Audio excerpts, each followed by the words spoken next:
გამარჯობათ, მოგესალმებით, მე ბაჭო რამიშვილი ვარ, ეს ჩემი YouTube გადაცემაა. თუ დღეს თბილისის ქუჩებში გაისერინებ, თვალში მოხვდება თანამედროვე ავტომობილები, სწრაფი, ბზინვარე, უცხოური ბრენდებით. მაგრამ რამდენიმე წამით თვალი დავხუჭოთ და წარმოვიდგინოთ თუ როგორ გამოიყურება ეს ქუჩები რამდენიმე ათეული წლის წინ. მაშინ ქალაქის სულს ქმნიდნენ საბჭოთა ავტომობილები, ვოლგა, პრესტიჟის სიმბოლო, რომელსაც მაღალჩინოსნები ატარებდნენ, ჟიგული, ხალხის მანქანა, რომელიც ბევრისთვის ოცნების ახდენას ნიშნავდა. მოსკოვში შრომის მოყვარე ოჯახის ერთგული თანამგზავრი. ქუჩების ხმაურს აძლიერებდა ყვითელი გაზ 24 ტაქსები, ავტობუსები და სატვირთო მანქანები, რომლებიც ყოველდღიურობას ამოძრავებდნენ. თბილისის არქიტექტურა, მისი ძველი კორპუსები და ვიწრო ქუჩები თითქოს ამ მანქანებს ერგებოდა. ყოველი მარჯვე მოსახვევი, ყოველი აღმართი, ავლაბრის თუ მთაწმინდის გზები, სავსე იყო იმ დროის მანქანებით. და ეს არ იყო მხოლოდ ტრანსპორტი, ეს იყო ცხოვრების სტილი, ცხოვრების რიტმი და ეპოქის სახე. დღეს როცა ამ ავტომობილებს მუზეუმში ვხვდებით, ისინი აღარ არიან მხოლოდ ლითონის ნარჩენები, ისინი გახდნენ დროის მანქანები. ეს იყო ქალაქი, რომელიც სხვანაირად სუნთქავდა. ნელა მძიმე ნაბიჯებით, მაგრამ ამავდროულად შეუჩერებლად წინმავალი.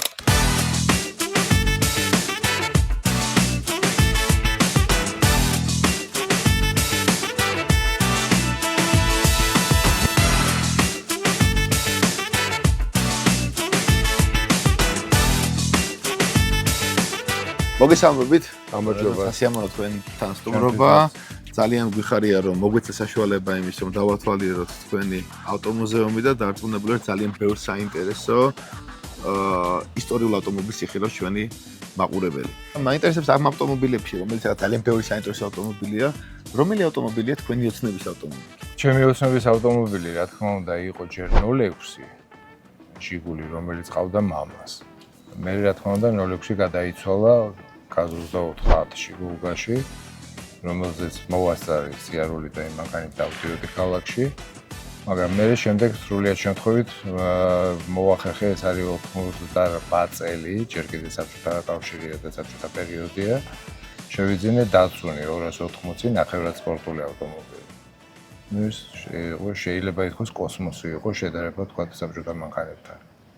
მაგანიჭე კიდე სხვა. და დღეს როცა უყურებთ ამ ავტომობილებს და ხშირად ჩაუვლით, გაუვლით, ალბათ ის ნოსტალგია.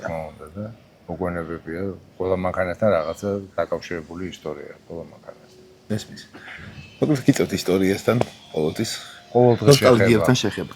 ძალიან კარგია და ჩვენ ახლა ამის ბედნიერება გვექნება და ასევე ექნება ჩვენს მაყურებელს, რომ იმოგზაუროს იმ ისტორიულ ავტომობილებთან და ასევე იმ ნოსტალგიურ გარემოში, რომელიც ჩვენს გადაცემაში იქნება და ესე რომ მეტი мотиваცია იწყებს ავტომუზეუმის დათვალიერებას. ეხლა მეტი мотиваცია იმყოფება ძალიან მაგარ ავტომობილთან, რომელიც არის ბონი და კლაიდის ფილმიდან. ზუსტად იმ სცენარშია გადაღებული და ეს ავტომობილი იმყოფება საქართველოში, ქართულ მუზეუმში, ესე რომ წამოვწადით.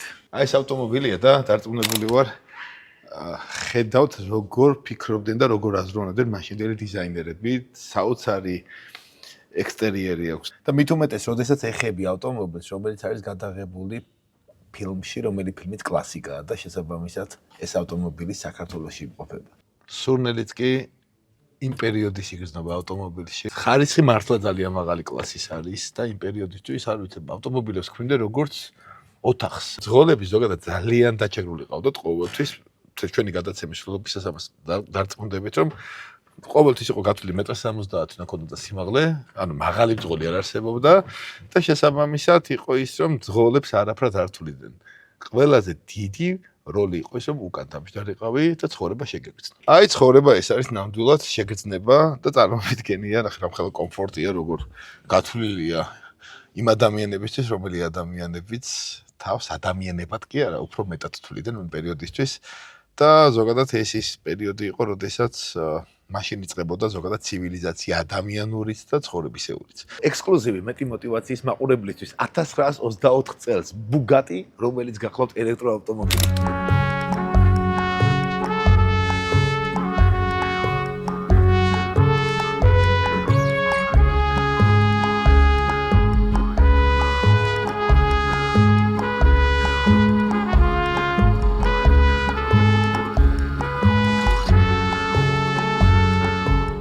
ეხლა ჩავიჯდები ამ ავტომობილში და ვნახავ იმ შეგრძნებას, თუ როგორი შეგრძნება გქონდათ მაშინდელ რბოლელებს. სრული სიგიჟეა.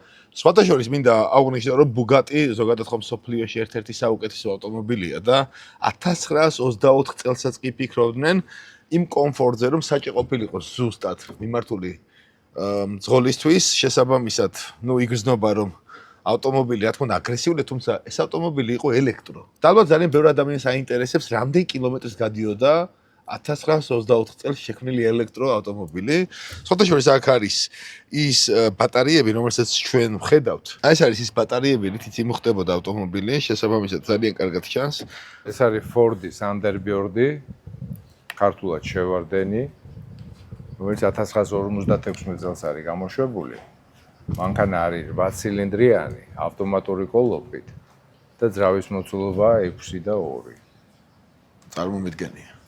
კი, შუას კარგავენ ამერიკელები დიდ მანქანაზე დიდი ძრავებით. სასწაულია, ძალიან მაგარია. მით უმეტეს იმ პერიოდში, იმიტომ რომ საწვავიც იაფიღირდა მაშინ. საწვავიც იაფიღირდა და თან ძალიან მაგარი ვიზუალი აქვს იმ პერიოდისთვის ერთ-ერთი გამორჩეული ავტომობილი იქნებოდა. შემდგომი ავტომობილი არის Mercedes-ი S-კლასი.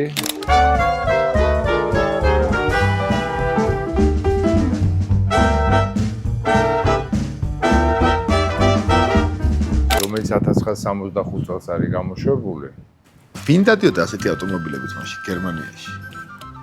მაღალი თანამდებობის პირები და მაღალი ფენის წარმომადგენლები. ზოგადად ეს კლასი ყოველთვის მაღალი ფენის. როგორც დღეს ითვლება ხოლმე, კი.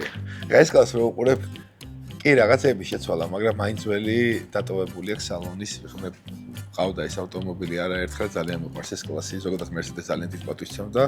იგრძნობა რომ დღემდე მაინც რაღაც შენარჩუნებული აქვს. რა თქმა უნდა, საერთო ხაზი მაინც. საერთო ხაზი გულისხმობს. აი ის რაც მოიხაზა პანკრეთ დღემდე შემახული. ეს არის საბჭოთა ჯიპი 969 ლუაზი, რომელიც აღიარებულია მსოფლიოში ყველაზე გამავალ ჯიპთა კლასში. არსებობს დაყოლება რომ ვერ გადალაყოთ და თუ წინააღმდეგობა რთული აქვს, ხტუნაობას იწევს ხოლმე მანქანა, ხტუნაობის გამო ზედმეტი სახელი კალიებიში არის. ეს ქართულ რუსულ გილის გავს, ხო? საპოროჟიის ქარხნის წარმოება. და ვიზუალი მაინც ჰამერიდან არის აღებული. ეს სამხედრო ავტომობილი თითულებოდა. სამხედროებში ამ მანქანებს იყენებდნენ ხოლმე კაპიტანები და ლეიტენანტები და დაბალი ოფიცრები. გადაასაადგილებდით. დიახ. ეს არის C3. ეს რომელი წლის ავტომობილია? 77. 1977 წელი. მანქანა არის 8 ცილინდრიანი ესეც. და ძრავის მოცულობა 5 და 6. და რა მაგარი ვიზუალია. დღესაც რო საოცარი ვიზუალი. საოცარი. მე კიდევ უფრო ახალი ავტომობილი მეყვა. საბჭოთა კავშირში 06 რო გამოდიოდა ჟიგული რო დაიწყო გამოშვება, ამერიკაში ესეთი მანქანა გამოდიოდა. ეს არის ერთ-ერთი პირველი საბჭოთა სატვირთო ავტომობილი, რომელსაც ჰქვია GAZ 2A. ზარაზე როზის სოფლიდან და ფრონტზე აპირებს წასვლას ზაქარიაძე და ცოლი რო ეუბნება ხმა ამაიღე გიორგიო და მივდივარ რა უნდა ვილაპარაკო. აი ეს მანქანა. მანქანა საინტერესოა უკანა ნაწილი. იმიტომ რომ თუ არ იცი, გონია რომ მანქანა საბარგულია.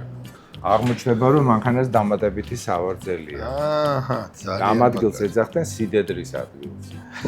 შეიძლება მშდარიყო ელაპარაკა რაც უნდა, შემაინც არაფერი არ გესმის მანქანაში ზიხა. Ford მოდელი A.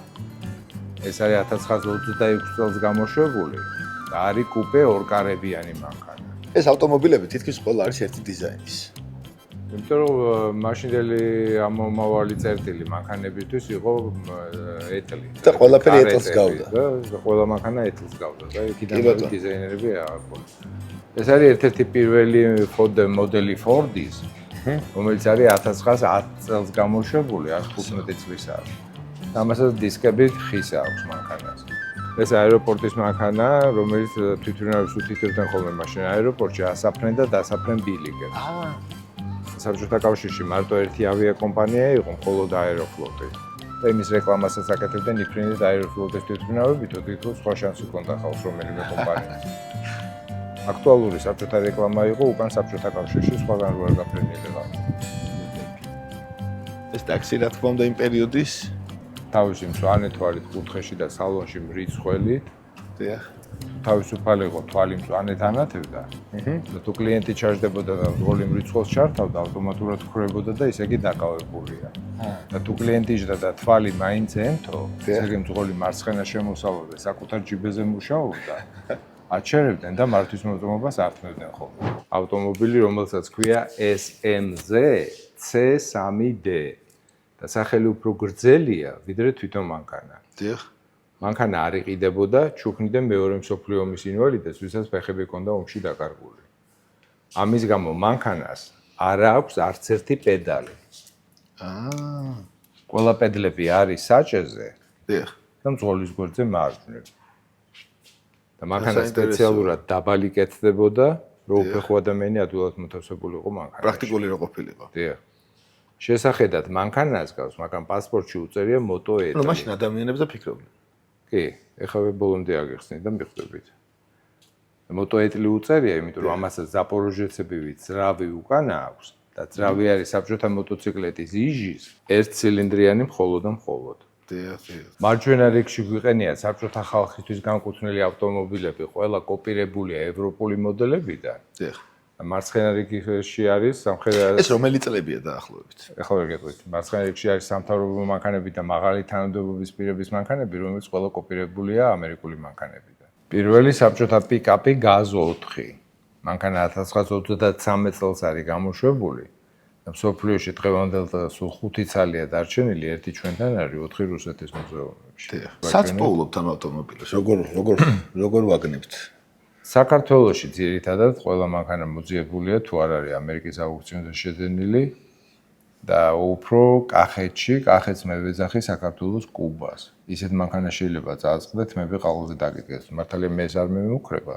მე ყალზე თუ ისე შეიძლება ადამიანი გაუგნებული დარჩეს ისეთ მანქანები ნახო კახეთში.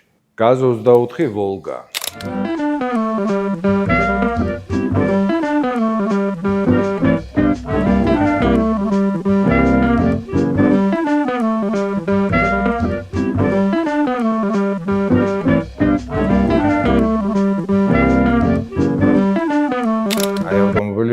შემთხვევაში კაცი იყავი კაცური და ქუდის გეხურა, იმიტომ რომ მანქანა ღირდა ძალიან ძვირი.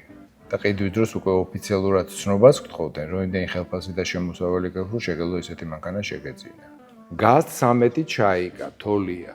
მანქანა 1959 წლიდან 91-ის ჩათვლით გამოდიოდა და თავიდან გააკეთეს პირველი პირებისთვის გენერალური მდივნებისთვის. მანქანა არის 8 ცილინდრიანი, ავტომატური კოლოფით, შუშები და ანტენა ელექტროკნოპებზეა. ვაუ. ტელეკომფორტი განსაზღვრულია უკან სხდომებზე, იმიტომ რომ პირველი პირები უკან ჯდებოდნენ ხოლმე. ამის გამო წინა სავარძელი უძრავია, არ მოძრაობს. და უწოდოთ ხოლმე მძღოლების არჩევა მეტ 70-ზე მაღალი არ უნდა ყოფილიყო, რომ ადვილად ემართა ავტომობილი. მანქანა ზამთარშიც მარტო უკანა ნახევარში თბება. ეს ჩაიკა ემსახურებოდა ჩვენს პატრიარქს ილია მეორეს, 77-ში კათოლიკოსი რო გახდა, აი ამანქანით დადიოდა ჩვენი უმცროსობა. ძალიან მოგწონთ. GAZ 12 ზიმი. ზიმი იშიფრება როგორც მოლოტოვის სახელობის ქარხანა. 59 წელს გამოუშვეს საბჭოთა კავშირის მინისტრებისთვის და რესპუბლიკების და ეს მანქანა როგორ მოხდა თქვენთან ბოდიში გაწყვეტინებთ? როცა რევოლუციით შევიდნენ აჭარაში, დიახ. და ჰამერები და მერსედესები ახალგაზრდებმა თვითონ დაირიგეს. ეს მანქანა ეკონომიკის სამინისტროს გადასცეს და აუქციონის წესით გაყიდეს. და ცოტა რომ დაფიქრებულიყვნენ, ჯობდა ეს დაეტოვებინათ და ჰამერი გაეყიდათ, იმიტომ რომ ჰამერს ყოველ წელს ფასი აკლდება და ამას ყოველ წელს ემატება. კი ბატონო, ეგ ამბავი.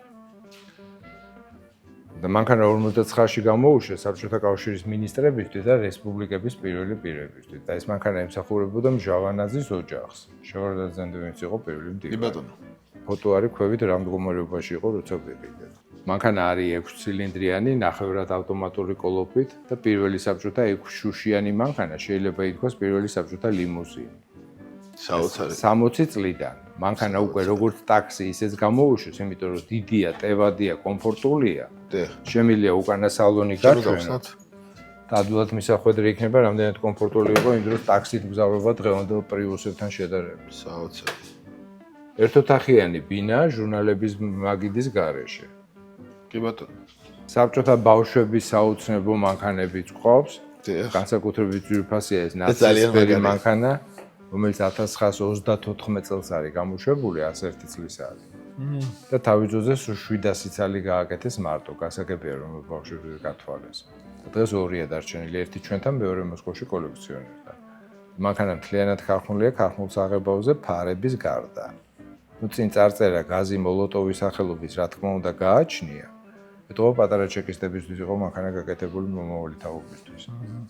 რომელი ავტომობილებია, რომელსაც აქირავებს მუზეუმი? ყველა მანქანა კინოსტუდიებზე და ტელევიზიებზე ქირავდება, იმიტომ რომ გადაღების დროს ის ტერიტორია იკეტება, სადაც უნდა იმოძრავონ ხოლმე მანქანები. დიახ. და ხალხისთვის ვაქირავებთ მხოლოდ კაბრიოლეტს, იმიტომ რომ ახლა ყველა მანქანა ხახუნული ნაწილებით არის აღდგენილი. დიახ. როცა არ იკეტება ქუჩა, ისე არის დავიწრობებული გზები, თითო რიგებია მოპირდაპირ მხარეს ასეულო. რამე რო დაემართოს მანქანა და გაფუჭდეს, ისედაც ერთი რიგია და სანამ ევაკუატორი მოვა მთლიანად ქალაქის პარალიზებას მოვა. რა თქმა უნდა. ამერაც გადაღებების დროს პრობლემა არ არის, იმიტომ რომ ჩაკეტილია. ჩაკეტილია ყველაფერი, კი ბატონო. საბჭოთა მოტოციკლეტი სახელად ურალი, ეს არის სამხედრო ვარიანტი მოტოციკლეტის. დიახ. მოტოციკლეტი არის ორხიდიანი, მოტოციკლეტი ცალკე ხიდი აქვს, ერთლ ცალკე ხიდი. შეიძლება ითქვას ჯიპია მოტოციკლეტებში. და უკანა სიჩქარე აქვს, რაც იშვიათობა მოტოციკლეტებისთვის. და კოპირებულია გერმანული BMW-დან. ბატონი რეზო ჭეიშვილი იყო ჩვენი მასპინძელი, ვინც დაგვათვალიერებინა ეს საოცრება და მიხარია რომ საქართველოში არსებობს მსგავსი მუზეუმი, მე მინდა ძალიან ბევრი წარმატებები გისურვოთ და მოძებნოთ და მოიძიოთ კიდევ ბევრი კარგი ექსპონატები, რომელიც დაამშვენებს ჩვენს ქართულ გალერეას, ავტოგალერეას. ესე რომ დიდი მადლობა და მიხარია რომ თქვენ მობრძანებისთვის და დაინტერესებისთვის. ესე მეტი мотиваცია გრძელდება და დაელოდეთ შემდეგ გადაცემას.